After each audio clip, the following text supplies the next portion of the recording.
चला साहेब, आज तुमचे मनसे अध्यक्ष राज ठाकरे ते महापालिका आयुक्त यांना भेटण्यासाठी आले होते. काय चर्चा झाली तुम्ही?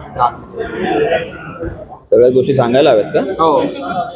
जनरली राज ठाकरे साहेब कोणी नवीन आयुक्त बसले, मग ते पोलीस कमिशनर असोत किंवा महानगरपालिकेचे कमिशनर असो, ते प्रथेप्रमाणे प्रत्येक वेळेला नवीन कमिशनरला येऊन शुभेच्छा द्यायला येतात. त्याप्रमाणे ते शुभेच्छा द्यायला आले होते. मला वाटतं की त्या व्यतिरिक्त असं कोणतं निवेदन किंवा काय असं काही घेऊन आले नव्हते. आणि मग ओघाने त्यांनी मग ट्रॅफिकचा आणि पार्किंगचा विषय चर्चेत आला होता. परंतु सातत्यानं मुंबईकर जे आहेत ते आपल्या वेगवेगळ्या समस्या घेऊन अध्यक्ष राज ठाकरेंकडे जात असतात. ह्या सगळ्या समस्यांच्या संदर्भात काही चर्चा झाली का? कारण की मुंबईत नाही, मी म्हटलं ना तुम्हाला की केवळ त्या भिडे मॅडमना शुभेच्छा द्यायला ते आले होते आणि ओघाने फक्त ट्रॅफिक आणि पार्किंगच्या विषयावर चर्चा झाली. खरं तर याआधी सुद्धा वाहतूक कोंडी आणि पार्किंग हा मुद्दा राज ठाकरे यांनी देवेंद्र फडणवीस यांची भेट घेतली. त्याच्यानंतर सध्याचं जे त्या चर्चेमध्ये तो धागाही पकडून राजसाहेब त्या भिडे मॅडमशी बोलले.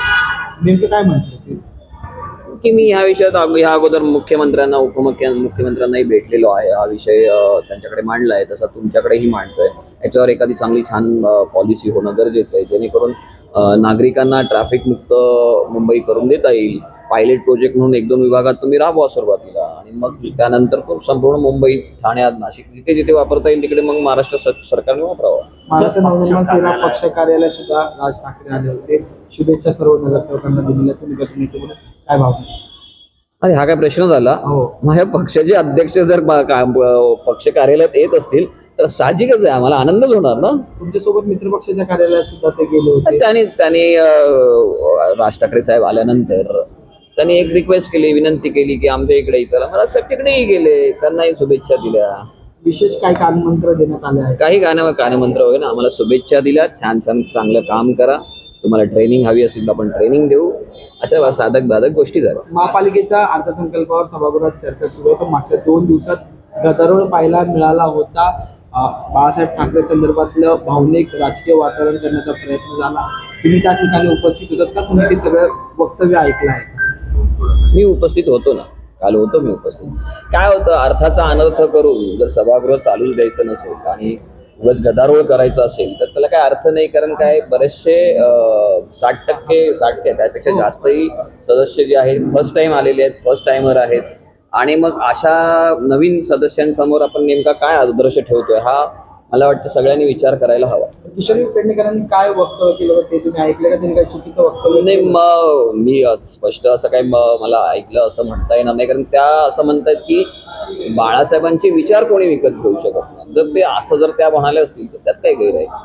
पण ते नेमकं काय बोलल्या त्या आणि विरोधकांनी म्हणजे सत्ताधाऱ्यांनी जे काय ऐकलं त्याच्यावर तो गदारोळ झाला. महापौरांनी थेट माफी मागायला सांगितली पण ताईंनी नकार दिला. त्यांचं म्हणणं असं, मी जी गोष्ट बोललेच नाही त्याच्यावर मी माफी का मागायची?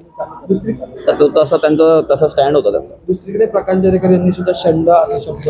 हा, मग तेच आहे. कसं आहे, काल जो गदारोळ झाला, सुरुवात झाली असेल समजा आमच्या किशोरीताईंपासून, परंतु किशोरीताईंनी काहीतरी सभागृह शास्त्राच्या विरुद्ध शब्द वापरले असा जो काही आरोप होता.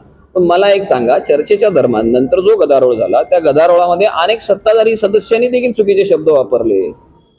मग तुम्हाला नीतिमत्ता ही सगळ्यांना सारखी असायला हवी. त्यांनी जर तुम्ही नीतिमत्तेचे धडे समोरच्याला देत असाल तर त्याची अंमलबजावणी किंवा त्याचा प्रत्यय तुमच्याकडूनही आला पाहिजे ना. तो येताना दिसत नव्हता काल. या सगळ्यात वॉटर मीटर गटर हे जे महत्वाचे प्रश्न आहेत त्याच्यावर चर्चा अद्याप सुरू झालेली नाही. अर्थसंकल्प मंजूर करायचा 30 तारखेला आज सुरू झालेली आहे.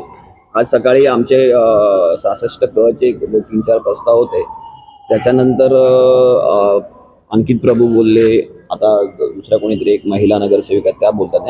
आज सुरळीत चालू काम. सर, अशोक खरात प्रकरणात आता त्यांचे जे जवळचे सहकारी आहेत जितेंद्र शेळके यांचा दुर्दैवी अपघाती मृत्यू झालेला आहे. सातत्यानं अशोक खरात यांचा देखील एन्काउंटर होईल किंवा त्यांना मारून टाकण्यात येईल. आता तो मुद्दा कसा आहे, कळीचा मुद्दा आहे की अपघात आहे की घात आहे, घातपात आहे, हा तपासाचा भाग आहे. आता त्याच्यावर मी काय भाष्य करणार, चौकशी अंती कळेल. पालिकेचं कामकाज ऑनलाईन होणार होते, त्या संदर्भात काय?